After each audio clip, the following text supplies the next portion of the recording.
मैं तो लाल रंग की साड़ी पहनने वाली हूँ, तुम कौन से रंग की साड़ी पहनोगी? मैंने तो अपने लिए अपनी शादी की साड़ी को ही हरा रंग करवा कर तैयार कर दिया है, मैं तो वही डालूंगी। कुसुम और नेहा ऐसे छठ पूजा की तैयारी कैसे करनी है इसके बारे में बातें कर रहे थे। तभी वहाँ उनकी सास हेमलता आती है और कहती है, बहू, अगर तुम लोगों के सजने संवरने की बातें हो गई हों तो जरा पूजा की बातें भी कर लो। पूजा में क्या क्या सामग्री रखनी है, क्या क्या भोग बनाने हैं, छठी मैया की आराधना कैसे करनी है। तभी वहाँ हेमलता की तीसरी बहू बाकी सबके लिए चाय लेकर आती है और कहती है, माँ जी, आप क्यों चिंता करती हैं? मुझे सब कुछ आता है और मैं सब कुछ संभालूंगी। यूट्यूब से मैंने सब कुछ सीख लिया है। ये बात सुनकर हेमलता ने चिढ़ते हुए कहा, यूट्यूब से सीखने की जगह अगर अपनी माँ से सीख कर आती तो तेरा जीवन धन्य हो जाता बहू। हेमलता की बहुएं जब अपनी सास की मुंह से ये बातें सुनती हैं तो उनका चेहरा उतर जाता है। लेकिन तभी हेमलता का पति और पांचों बहुओं के ससुर मनोज वहाँ आते हैं और अपनी पत्नी हेमलता की बातें सुनते हुए कहते हैं, अरे हेमलता, क्यों बेकार में बहू पर चिल्ला रही हो? बातें तो ऐसे कर रही हो जैसे तुम्हें छठ पूजा के बारे में सब कुछ पता था। याद है ना, जब तुम इस घर में नई नई आई थी तो तुम्हें मेरी माँ से कितनी डांट खाने को मिली थी, और यहाँ पर तुम्हारी 5 बहुएं आ गई हैं तो तुम उन पर इस तरह चिल्ला रही हो। ये बात सुनकर हेमलता की पांचों बहुएं चमक जाती हैं और पाकी कहती है, क्या सच में पिताजी? माँ जी को कुछ भी नहीं आता था? बताओ, माँ जी बेकार में ही हम पर इतना गुस्सा करती हैं। अपनी बहू की बात सुनकर हेमलता घबरा जाती है और अपने पति को चुप करवाते हुए कहती है, आप तो चुप हो जाइए जी, इन सब मामलों में आपको बोलना जरूरी है क्या? मुझे कुछ नहीं आता था तो क्या हुआ? मैं चाहती हूँ मेरी बहू को सब कुछ आता हो ताकि कल को इन्हें कोई कुछ कहे ना।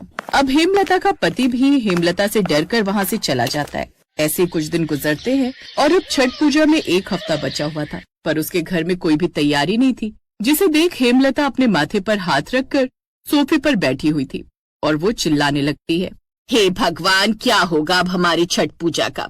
अरे पूजा की तैयारी कैसे हो पाएगी? इस बार की छठ पूजा हम कैसे मना पाएंगे? कोई तो रास्ता दिखाओ भगवान, हम क्या करें?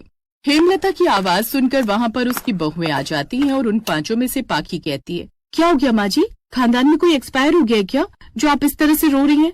हाँ माँ जी, बताइए ना क्या हुआ? आप इस तरह अपने सर को पीटते हुए चिल्ला क्यों रही हो? सब ठीक तो है ना? माँ जी, आपको इतनी चिंता में हमने कभी नहीं देखा, कोई बात है क्या? अरे नालायको, कोई मरा नहीं, लेकिन हम जरूर मर जाएंगे। मेरे 5 ही बेटों ने कहा है कि उनके बैंक अकाउंट में कोई दिक्कत आ रही है, क्योंकि उन सबका बैंक अकाउंट एक ही बैंक में है और वो इस बार हमें छठ पूजा के लिए पैसे नहीं भिजवा पाएंगे। अब मुझे समझ में नहीं आ रहा कि हम छठ पूजा कैसे करेंगे। हे छठी मैया, कोई तो रास्ता दिखाओ। अपनी सास की बात सुनकर अब पांचों बहुएं भी चिंता में पड़ जाती हैं और जिसके बाद नेहा कहती है, माँ जी आप इतनी चिंता क्यों करती हैं? हम है ना आपकी 5 जुगाड़ू बहुएं, हर समस्या का समाधान कर सकती हैं। अब आप परेशान मत होइए। हाँ माँ जी, आप बिल्कुल भी फिक्र मत कीजिए, जो होगा अच्छा ही होगा। शायद ये छठी मैया की कोई परीक्षा है और हमें ये परीक्षा पार करनी होगी। हेमलता को अपनी बहुओं पर बिल्कुल भी भरोसा नहीं था, इसलिए वो पड़ोसन से कुछ पैसे उधार मांगने के लिए जाती है, जिस पर उसकी पड़ोसन कहती है, कैसी बातें कर रही हो तुम हेमलता? मैं तुम्हें पैसे कैसे दे सकती हूँ? त्योहारों में तो मेरे घर में भी बहुत खर्चा हो जाता है और तुम तो जानती हो कि मेरी बहू कितनी ज्यादा खर्चीली है। मैं तुम्हें पैसे नहीं दे पाऊंगी, मुझे माफ कर दो। ऐसे मत बोल, जब तुझे 5,000 रुपए की जरूरत थी तो मैंने तुझे 5,000 रुपए अपनी पेंशन में से निकाल कर दिए थे, और अब जब हमें छठ मनाने के लिए पैसों की जरूरत पड़ रही है तो तू मना कर रही है। वाह हेमलता वाह!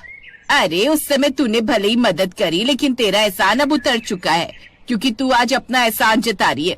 मेरी एक बात कान खोलकर सुन ले हेमलता, अगर मेरे पास पैसे होते ना तो मैं तुझे कभी मना न करती, लेकिन आज तेरी नीयत देख मुझे दुख हो रहा है कि मैंने तुझे अपनी दोस्त कहा। पड़ोसन की बात सुनकर हेमलता उदास हो जाती है और वहाँ से चली जाती है। इसके बाद हेमलता अपने घर आती है और कहती है, बहू अब तो 4 दिन बचे हैं छठ पूजा के, पर अब तक कोई इंतजाम नहीं हो पाया। अब तो मुझे तुम 5 जुगाड़ू बहुओं के जुगाड़ पर ही विश्वास करना होगा। उम्मीद है कि तुम मुझे निराश नहीं करोगी। माँ जी, आपकी बड़ी बहू और आपकी बाकी की 4 बहुएं ये वादा करती हैं कि आपको किसी भी तरह की कोई परेशानी नहीं होगी, हम है ना आपके साथ। जिसके बाद 5 जुगाड़ बहू पहले तो पूरे घर की अच्छे से सफाई करती हैं। वो जितने भी पुराने कपड़े थे उन्हें फाड़ फाड़ कर घर का एक एक कोना चमकाती हैं। कोई टेबल साफ करता है तो कोई सोफे के कबर्ड धोता है। अब पूरा घर अच्छे से चमक गया था। जिसके बाद 5 जब रसोई में खड़ी होती हैं, तभी पाखी बोलती है, मैं ना छठ पूजा में बनने वाले सारे पकवानों की सारी लिस्ट तैयार कर लेती हूँ और कोशिश करूंगी कि जो भी राशन का सामान घर में है उसी से सब हो जाए। और जब मेरी शादी हुई थी तो शादी की साड़ियां पड़ी हुई हैं मेरे पास, जो आने वाले लोगों ने तोहफे के रूप में दी थी। उन साड़ियों को मैं तुम्हें दिखा दूंगी, तुम्हें जो भी अच्छी लगे वो सब तुम ले लेना। भले ही वो साड़ी सस्ती हो लेकिन एक बार भी पहनी नहीं है। और मैं पूरे घर में अच्छे से लाइट का इंतजाम कर देती हूँ। मेरे पिताजी इलेक्ट्रीशियन है, मैं उनसे कुछ लाइट्स मंगा लूंगी। हम पूरे छठ में अपने घर को रोशन रखेंगे ताकि छठी मैया हमसे खुश हो जाए। दीदी सच बताऊं तो छठी मैया रोशनी या उजालों से खुश नहीं होती, बल्कि वो अपनी भक्तों की श्रद्धा से खुश होती है। खैर, आप ये सब देख रही हैं तो चूल्हे का इंतजाम मैं कर दूंगी। तभी हेमलता की अगली बहू कशिश बाहर से फूल, पत्ते, गन्ने, अनार, सिंघाड़ा जैसे सामान लेकर आती है और कहती है, देखो मैं कितने सारे सुंदर सुंदर फूल और बाकी फल फ्रूट्स लेकर आई हूँ। इन्होंने जाते वक्त मुझे पैसे दिए थे जिससे मैं ये ले आई। अब पांचों बहुएं मिलकर अलग अलग तरह से तैयारी करने लग जाती हैं।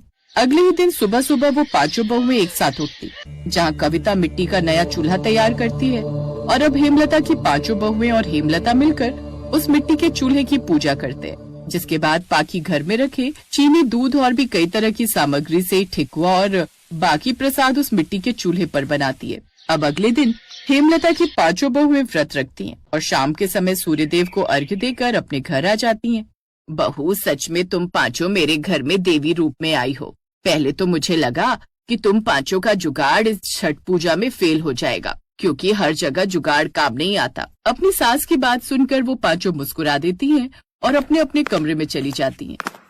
अब सुबह वो पांचों एक बार फिर उठती हैं और नहा धोकर तैयार हो जाती हैं और छठ घाट पर पहुंच जाती है और अपने हाथों में प्रसाद लिए वो सूर्य उदय होने का इंतजार करती है। और जब सूर्य उदय होता है तो वो एक बार फिर सूर्यदेव को अर्घ्य देकर उनकी पूजा कर अपने घर लौट आती है और अपना 3 दिन का व्रत खोलती हैं। बहू, ये पैसे मेरी तरफ से हैं। दरअसल मेरे पांचों बेटों की तनख्वाह आ गई थी, लेकिन मैं बस तुम्हारी परीक्षा लेना चाहती थी कि मेरी पांचों बहुएं आखिर कितनी काबिल हैं। और देखो, मेरी 5 जुगाड़ू बहुओं ने बिना पैसों के ही छठ पूजा कर ली थी। हाँ बहू, सबने ये साबित कर दिया कि तुम पांचों चाहो तो किसी भी मुसीबत से हमारे परिवार को निकाल सकती हो। हम दोनों पति पत्नी को तुम पर बहुत गर्व है। ये सुनकर उन पांचों के चेहरे पर मुस्कान आ जाती है और वो अपने सास ससुर के पैर छूकर आशीर्वाद लेती हैं।